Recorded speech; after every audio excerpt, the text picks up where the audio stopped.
Hey Internet, my name's Conor. I'm the program coordinator for the Humanist Service Corps. Sorry it's been a really long time since I've made a video. I've got no excuse. Been busy here, but really, that's no excuse.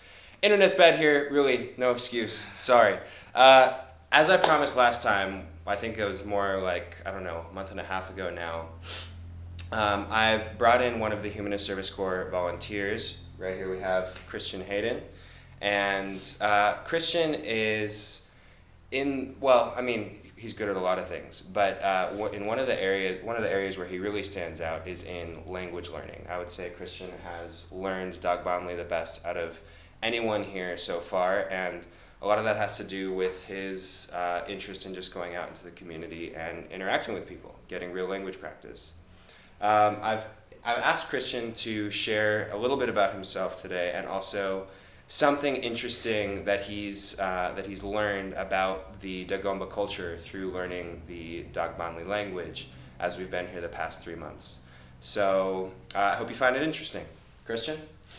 Well, the interesting thing about being here and sort of, like in comparison to, just being from America, especially like Philadelphia, where people, the way they interact can be a little bit colder and sort of more, how do you say, individual, like separate, and sort of like this is mine. And so, being here, you kind of have to take yourself out of that mindset and sort of to interact well. So here in the United States is very customary. You just walk by people, you don't say hi, especially in the city. Yeah, especially on the East Coast, in the East or in the Coast, cities, yeah. Philadelphia. Mm-hmm. But here, it's like the polar opposite, where you greet most people you see. Pretty much everyone. Pretty much everyone. There's a bow included, especially if you're talking to an elder, sort of a knee bow that you have to like. It's not. Do you want to just demonstrate the bow? I'm not good at this. Let's Is one of those things I'm Okay. not. So let's just do like a greeting. The whole yeah. Desva. Nah. Nah, Gordon. Nah. Timasim. Nah. It's just like. Actually, they couldn't even really see it. But this is the bow. It's actually more like a squat, and the greeting includes some clapping too. So, and all the response is nah. There's a couple of like others. It's like this so to a malalafe. There's little other tidbits, but yeah. No, but it's centers around nah. But no, and it's been really interesting just using it like through the prism of language, like learning about a people.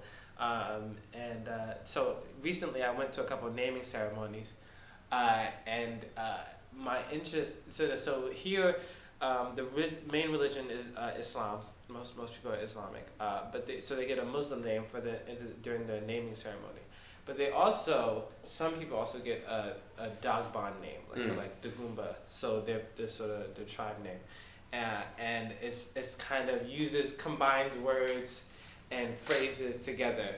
And so I've learned a couple. So like Su'uyini is like one heart. That's like the one. Suhu being heart. Yeah. Right. Su'uyini. Yeah. Okay. Wumpini. That's God's gift. So. And that's a Dagomba name. Yeah. Oh, okay. I know some Wimpinis, but I didn't know that that's what that meant. And there's so I actually after much searching I got a Dagomba name, and so some people tell me it's a little controversial, but it's Tunyundaba, right, which means we are watching them, and so it's kind of like. A little mysterious, a little kind of like, a little pressure. It's like, are they watching me?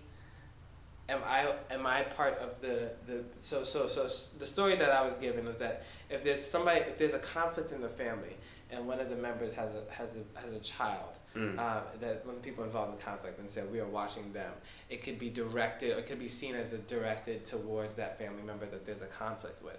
It could also be talking about just like people in the community, like we see like the good people are looking at the bad people, or so I wonder if it's like we see you as like we're watching them as in like are we being sort of like watched in the sense of like what we're doing, is it for good or for bad? Like Yeah. kind of one of those things we have to live up to a certain thing so that we're which side of the we're watching them are we on?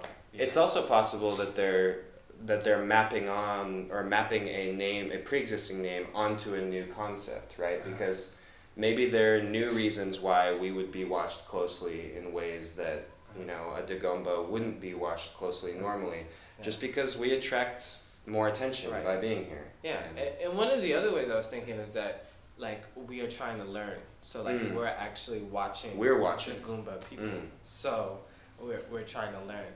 So it's a couple different ways. So I'm interested in sort of making the definition. So like when people say like what does it mean? It was like, well, this is how I interact with the community. This is what people see from me.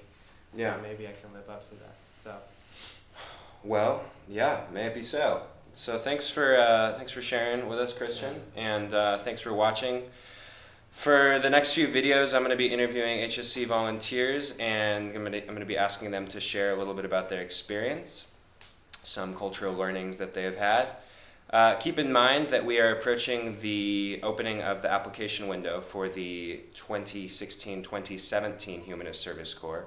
So if you want to come have the kind of language learning and cultural learning experience that Christian is currently having, you should consider applying. The application will be at humanistservicecorps.org, and we'll also be posting it on our Facebook page and Twitter handles, or whatever.